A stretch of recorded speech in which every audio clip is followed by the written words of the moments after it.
quelque part. dañ ko war a def pour ñaari mbir benn moom mooy wax dañ koy wax souvent temps wu justice bi. peut-être ak temps victime yi laay wax quelque part. parce que dañu accompagner ci collectif bi. ña nga xam ne ay victimes la ñu woon am na ñi nga xam ne laata procédure yi di yegg daanaka seen àdduna fa la mujjee jaar yàqu parce que perte nañ seen moyen de subsistance mënatuñu liggéey quelque part. donc ma jàpp ni aussi société Sénégal tey bu ñu bëggee dépasser maanaam position bu ñu nekk tey parce que événement yi gis nga ko peut-être lu tax loi interprétative bi di susciter autant de passion parce que dañu am benn trauma collectif bi nga xam ne dund nañu ko ñun Sénégalais yi Sénégal tolloon na ci ay guddi yi nga xam ne télévision boo jàpp sur le plan international Sénégal la ñuy wone quelque part ñëpp xamatuñu woon ëllëg lan lay doon quelque part. alors sànq ba léegi yaa ngi soulever la gravité des événements mais est-ce que di nga d'accord ak man que les responsabilités seront situées oui les responsabilités seront partagées parce que bus bi ñu taal c'est un acte criminel. bien sûr. grande surface yi ñu taal. kër jàmbur yi ñuy taal. loolu it day doon lu nga xam ne ñu ci bëri dañ leen ci dut baaraam. souvent aussi. pointé ci seen responsabilité. xam nga souvent aussi dañuy déformer les faits xam nga nit ñi souvent dañu may dégg ay nit ñu toog ci plateau di wax de manière formelle mel ni ñoom ñoo gis ñan ñoo taal bus bi. wala ñu jàpp leen. ñoom dañuy jàpp ni rek que bus boobu.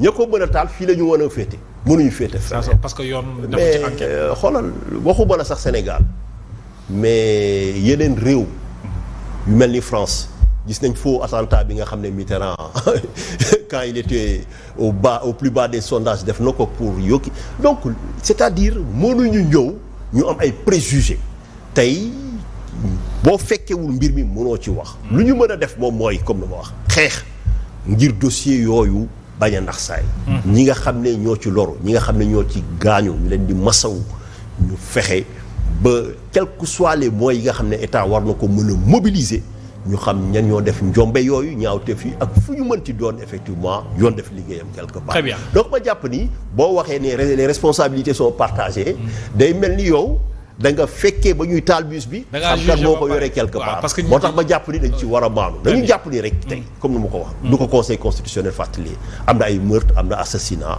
acte yooyu mënuñu ko couvrir. léegi nag ñoom ci seen bopp ci seen i pexe ñoom ñoo tëgg loi d'amnistie bi ba conseil constitutionnel ne loolu c'est constitutionnel. yeneen attaques yu ñu def sur les biens yooyu c'est couvert par la loi d'amnistie donc conseil constitutionnel validé na ko. ñoom ci seen i pexe ñoom ñoo ci nas not ci ko teg ko lan lañ ci jubloon ñoo ko xam. moo tax ma jàpp ni tey lu dul dëgg lu yàgg ñëw naa fii nee la quel que soit lu ñu teg nañu jàpp ni en tout cas loolu du tax mbir mi en tout cas lal di jaare foofu jeex parce que li fi am dafa jéggi dayoo. et que gis nga force yi nga xam ne ñoo fi nekkoon yor ay pick-up armé wu.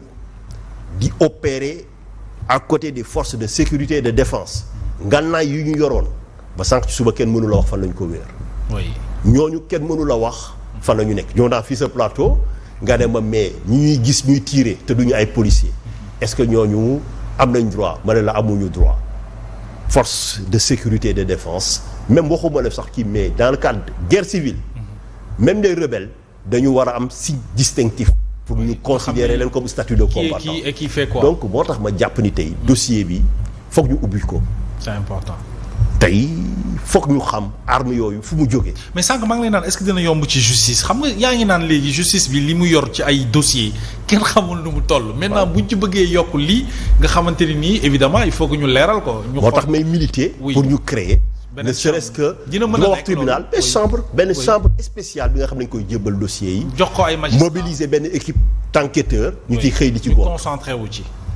très bien loolu leen dañ lay permettre nga souffler tuuti mais bëgg naa ñu des ba léegi ci wàllu justice maître le député Guy Marius Sagna aujourd'hui veut poursuivre le président Macky Sall pour haute trahison alors lenn li ma lay njëkk a laaj mooy que dites-vous d'abord sur le vide juridique bi nga xam ne mooy plané depuis 1960 à nos jours autour de cette notion de haute trahison comme vous le savez l'article 101 de la Constitution stipule que le président de la République n'est responsable des actes accomplis dans l'exercice de ses fonctions qu'en cas de haute trahison. Mais non, lan mooy haute trahison lu tax ñu war ko topp pour ci haute cour de justice loolu yëpp ay laaj yi samp la ñu bëgg ko laaj juriste bi.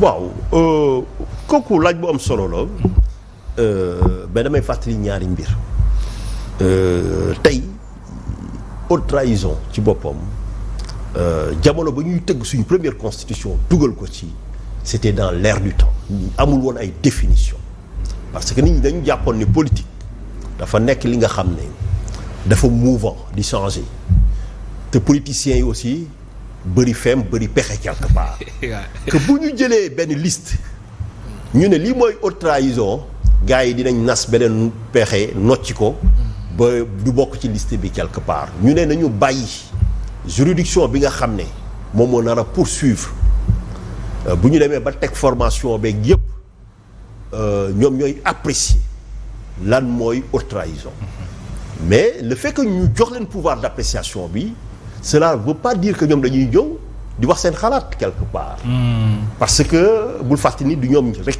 ñooy seq langue bi. bien sûr day am ay magistrats professionnels. ah oui et puis magistrats yu professionnels yi nga xam ne conseil supérieur de la magistrature mooy xool est-ce que lii effectivement mën na dugg. c'est important ci catégorie haute trahison. c'est important même bu dee amuñu benn définition formelle tey bu ñu ñëwoon bëgg a ñëw ne président parce que tout simplement dafa def lii neexuma haute trahison la magistrat bi dina ko ne non. ah loolu oui mënta nekk. quand même du point de vue sinon pëcc xool lay doon quelque part. anarchie donc lay tey doon contrairement ak lu nit ñi di jéem a véhiculer. haute trahison du dépendre seulement volonté wu exécutif wala législatif. mais aussi judiciaire bi day ñëw di encadrer mu ngi mel ni bu ñu waxee cour d'assises ñu ne la ay juré lañu juré yi ñooy doon toog mën nga ñu nekk dañuy xool ci liste électorale yi boo nekkee ci kii bi ñu def tirage au sort mën nañ la woo wala ñu bind la ñu leen monsieur Diop yow juré nga suba pour Dakar da nga war a dem xamoo dara ci yoon nga war a toog quelque part mais yàqalul ne y a un professionnel du droit bi nga xam ne moom mooy jiite kuréel bi débat yi jéem a orienté ba nit ñi duñu ñëw rek di xool parce que kii neex na ma wala ñoo bokk parti wala idéologie wala waasoog yooyu tout ça dama koy condamner wala du ma ko condamner quelque part donc haute trahison c'est vrai notion bi ci boppam même bu ñu ko définirul tey bu ñu mettre nit en accusation quelque part dinañ xool conformité am par rapport aux principes généraux et que les droits de la défense s'appliquent quelque part. maintenant yan fait léegi fu ma ci yokk moom mooy tey au-delà maintenant loolu luñ ci mën a yokk moom mooy bu ñu jógee ci lii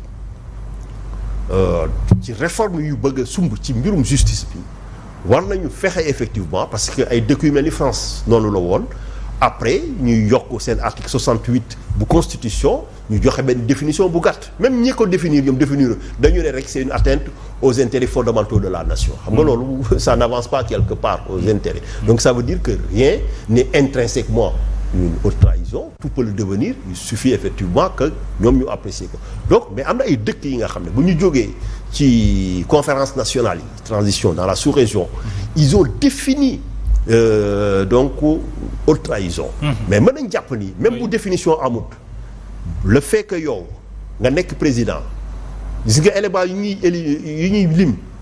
ñuy lim ci serment bi intégrité nationale boo abandonné benn partie au territoire jàpp nañ ni haute trahison kooku moom leer na c'est clair nga ñëw nga ne yow di nga respecter de faire respecter la constitution ma dem ba CEDEAO ne la sa loi au parrainage day xëtt yoon dindi ko dans 6 mois nga bañ alors que xam nga la primauté des traités internationaux comme nu ko conseil constitutionnel côté kooku mën a nekk haute trahison nekk loolu donc tey am nañ ay éléments c'est pas de l'arbitraire donc c'est les pas parce que éléments sont là quoi voilà léegi nag léegi bu ñu ci jógee peut-être dàqu ñu ne mën nañu jéem a fexe ba am benn définition bi nga xam ne du nekk définition limitative même bu ñu defoon définition boobu mënul fermer parce que bu ñu ko fermer fii ak 10 ans la constitution va être dépassée donc tey Très bien. C'est l'arbre qui cache la forêt. Oui.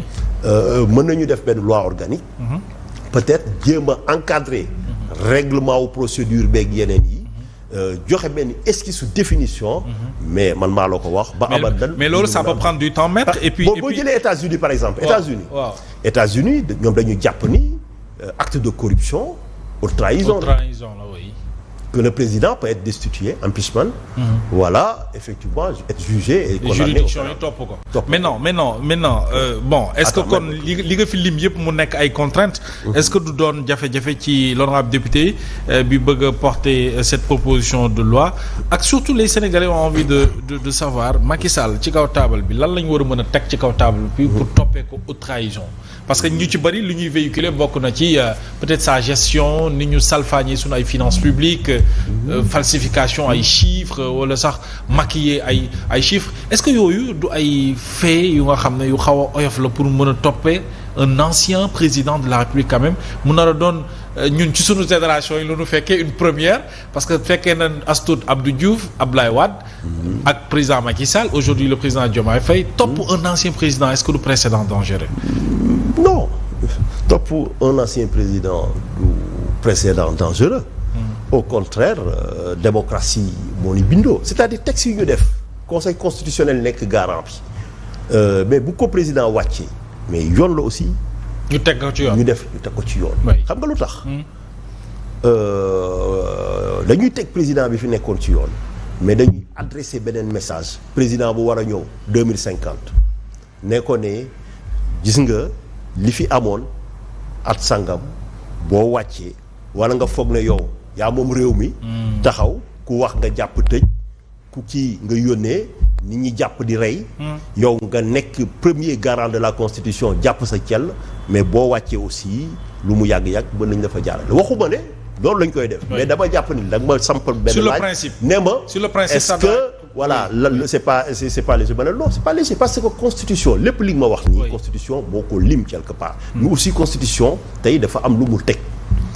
moom mooy boo ñëwee ñu dénk la bokku moomeel bi quelque part principe pour reddition des comptes redevabilité dafa nekk benn principe constitutionnel actuellement nekk benn principe communautaire gis nga ko wax nañ ko ci rapport bi quelque part tey bu dee jàpp nañ ni principe yooyu jëmbaluñu ko mu am benn état dans l'état est-ce que yow tey mën nga nangu bu ñu soofantelee loolu que ñi fi nekk tey ñun ñu créer suñu benn état parallèle di def suñuy affaire xam nga loolu kenn bëggu ko. du tout parce que sans su engagement bi mobilisation bi moo nekkoon génération bu ci nekk def liggéeyam ñoom Senghor ñëw nañ xeex pour ñu am indépendance Abdou Diouf ñëw def ouverture démocratique Abdoulaye Wade ñëw xeex pour avancer les libertés tey ñun. ñu jàpp ni tey effectivement suñu yéene ak suñu mission mooy consolider démocratie mais aussi fexe ba 2050 horizon bi xaw ma dañ ko fekk. mais da nga lim da nga lim Abdou Diouf lim Abdoulaye Wade tëb Macky Sall ñëw ci yéen. le président Macky Sall au moins xanaa du lépp a bon. non mënu waxuñu lépp a bon. mais comme tey. jugé guñu boom lu mu def man moo tax ma accordé ko présomption d'innocence parce que ñi ma lim y a prescription kenn mënatu leen topp ci dara. c'est ça absolument. moo tax ba maanu ci quelque part waxuma ne dañ koy yóbbu ba ay mbiram leer waxuma ne dañ koy ci mais tey comme ñoom ñu ngi saytu ñoom bu ñu demee ba teg ci table bi en tout cas dinañ xool est-ce que charge yi ñu yor kii nañu ko et tout ça alors aussi donc débat la tey Guy Marius Sagna c'est un député bien sûr yoon moo ko may mu poser le débat tout à fait ña nga xam ne ñoo nekk ci kujje gi bu ñu ci àndut nañu poser beneen débat démocratie noonu la démocratie suba bu ñu demee ba d'accorduñu mais mën nañ dem sax laaj benn avis au conseil constitutionnel. mi ngoog yoon tranché alors ñu ñëw ci la reddition des comptes xam ngeen ne priorité la pour seen gouvernement le président waxoon na ko le principe de la bonne gouvernance bokk na ci seen li ngeen fas yéene yore Sénégal fii ba seen agenda bi ngeen at bu leen sopp alors ba mbiri tàmbalee ba léegi sur la forme naka nga ko jàngatee démarche bi la reddition des comptes. waaw reddition des comptes. kooku wax naa la ko obligation. fàttali nañ ko ba rapport Cour des comptes bi génnee. mais aussi obligation morale la tey maanaam bokk moomeel bi yow gis nga li fi jot a génn